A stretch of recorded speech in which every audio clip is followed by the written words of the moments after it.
Hello again everyone, welcome to Module 2. So hopefully Module 1 gave you the basic ideas and things to consider when designing your session. In this tutorial we're going to talk, I suppose it's housekeeping or basics or the setup and protocols that we need to put in place beforehand.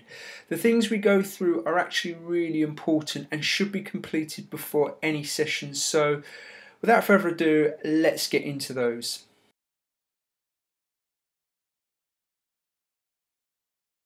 So let's start with meeting setup and invites. Now, any training completed through the Training Hub can be done through our Training Hub Zoom account that I've set up. We need to ensure that the Zoom meeting is in that particular Zoom diary so that there are no clashes or things don't get crossed or missed off. And this is really your first step, and this can be done through Nori, and I'll put her email address below, but I'm sure you've all got that. This will then generate an invite that she will share with you. It'll also give you a meeting ID and password. It is important that you keep hold of that and you know it because you will be sharing it later on.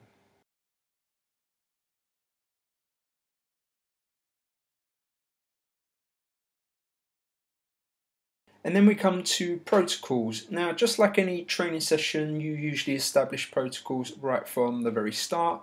Well, with remote learning, this is going to need to be thought out prior to you carrying it out. You're certainly going to have a lot more control over these because they will mostly come from you and you are going to need to share them beforehand. What protocols are you going to put in place? Things like microphones muted, unmuted, cameras on, different rooms, different devices, and how people will make contact or gain attention through the session need to be thought out. The other thing not to forget is the resources that the participants may need for the session. Things like pens, paper, previous reading that you send out. I'm going to show you here an example from a previous session that I did around staff discussions, and you can see the protocols that I shared with all the staff, which leads me on to my next point.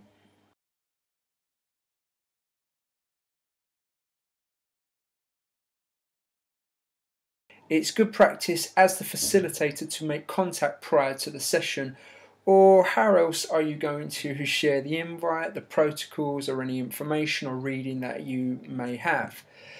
It's simple enough to just send an email, and that will do beforehand, and do give enough time prior to that session, particularly if you've got things they may need to read.